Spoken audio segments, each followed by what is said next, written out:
دا یو ورور تپوس کړی دی وایي چې بله ورځ ستا د بخاري کتاب الرقاق کې دا ووی د هغه درس کې چې بعض ایتونه داسې دي چې هغه تلاوت یې منسوخ شوی دی او حکم یې پاتې دی. نو په دې مسله باندې زه پوه نه شوم، نو که ته پې موږ لږ پوه وکړي. جواب د دې خبرې او د دې ورور د دې خبرې وضاحت ما دا ویلو چې اخو هغه ځای هر ځای خو د تفصیل نه وي او هره خبره خو سړی په تفصیل نه شي کولی. قرآن کریم کې چې د نسخ دا مسله ده او آیتونه منسوخ شوي دي، نو په 3 قسمه دي. دا فایده یاده کړي. قرآن کریم کې آیتونه په څو قسمه منسوخ شوي دي؟ 3 قسمه دي. یو هغه آیت دی چې تلاوت هم منسوخ شوی دی، حکم هم منسوخ شوی دی. یعنی نه تلاوت شتی او نه حکم شتی، هغه مسله هم نشتی، هغه آیت هم نشتی، تلاوت هم نشتی.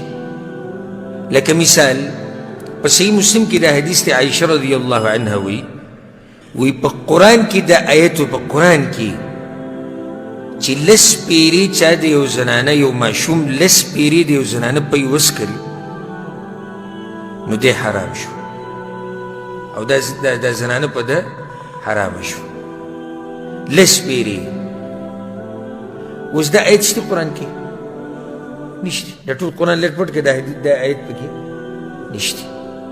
او دا مسله شته، مسله هم نشته، حکم هم نشته. نو ګور آیت تلاوت هم منسوخ شو، یعنی قرآن کې نشته، او حکم یې څه شو؟ حکم هم منسوخ شو. په څه منسوخ شو حکم؟ په 5 پیرو باندې، 5 رضعات چې 5 پیرې ورسېدې کنه. دا اولنی قسم شو. دا کم قسم شو؟ اولنی قسم تلاوت هم منسوخ دی، حکم هم منسوخ دی. دویم قسم هغه دی چې صرف تلاوت منسوخ شوی دی، حکم پاتې شوی دی. یعنی قرآن کې اوس هغه آیت نشتی او مسله هغه مسله شتی. په دې باندې دلیل درکو، دا حدیث دی په صحیحینو کې شتی، د عمر بن الخطاب رضی الله عنه روایت دی. هغه د رجم په باره کې دا خبره کوي چې الله پیغمبر صلی الله علیه وسلم راولېږو، کتاب یې پې نازل کو او وی په دقه کتاب کې د رجم آیت و چې یو سړی واده یي، یو زنانه واده شوي یي، دوی زنا وکړي نو دوی به څه کېږي؟ رجم کېږي. وایي دا آیت قرآن کې ووایي. دا ما وایي په خپله دغه آیت لوستلی، ښه سوچ مې پکې کړی، ښه مې پوه شیم. او پیغمبر صلی الله علیه وسلم بیا خلک رجم کړي هم دي او موږ هم بیا رجم کړي. نو داسې نه چې سباله وایي څوک ووایي چې د الله په کتاب کې خو د آیت نشتي. وایي دغه آیت نشتي، تلاوت یې منسوخ شوی دی، خو د حکم شتي. اوس ګوره قرآن راواله ټول په یو ځای کې هم دا نشي چې دا به رجم کوي، هغه آیت نشتي.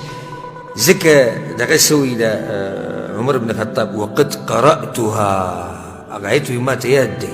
هغه آیت څه و؟ الشیخ والشیخة اذا زنیا فرجموهما البتة نكالا من الله والله عزيز حكيم. دا آیتو په قرآن کې چې یو سړی واده یي، یو ښځه واده شوي او دوی زنا وکړه، اذا زنیا د دوانو زنا وکړه نو دوی به رجم کوئ. دا سزا د الله د طرف نه او الله زورور دی او حکمتونه واله دی. اوس دا آیت په قرآن کې نشته، تلاوت منسوخ شوی او حکم شتی. مسله اوس هم دقه ده. او داسې ګوره ډېر آیتونه دي، داسې ډېر آیتونه دي. لکه انس بن مالک رضی الله عنه سیرت کې که تاسو ته یاد وي موږ قصه بیان کړې وه، پیغمبر صلی الله علیه وسلم نه 80 قاریان بولی شوي. یاد ده تاسو ته بئر معونه قصه؟ هلته ورسره زیاتی وشو، هغوی څه شو؟ ټول شهیدان کړی شو. نو څه وایي انس بن مالک؟ وایي انزل الله فیهم قرآنا، الله د هغوی په باره کې قرآن کې هم آیتونه نازل کړي وو چې هغوی دا ویلي وه بلغوا عنا قومنا انا قد لقینا ربنا.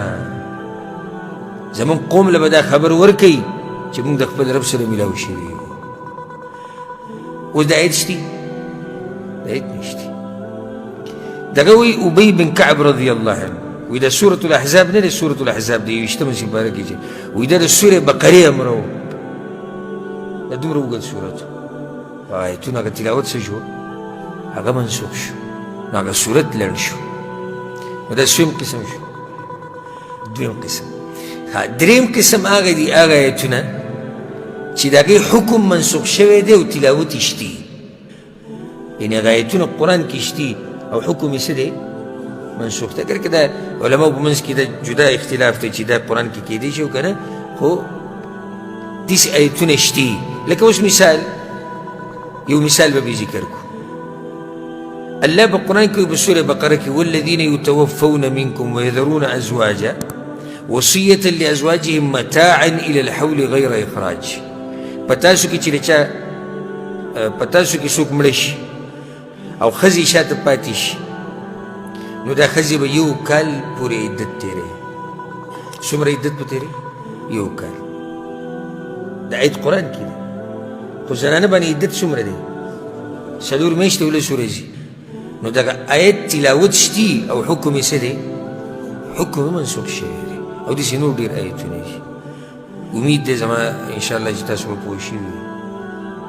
دا 3 قسمه نسخ دا په قرآن کې راځي آیتونه دي، یا تلاوت او حکم دواړه منسوخ شوي دي، او یا تلاوت منسوخ شوی دی او حکم شتي، او یا حکم منسوخ شوی دی او تلاوت شتي.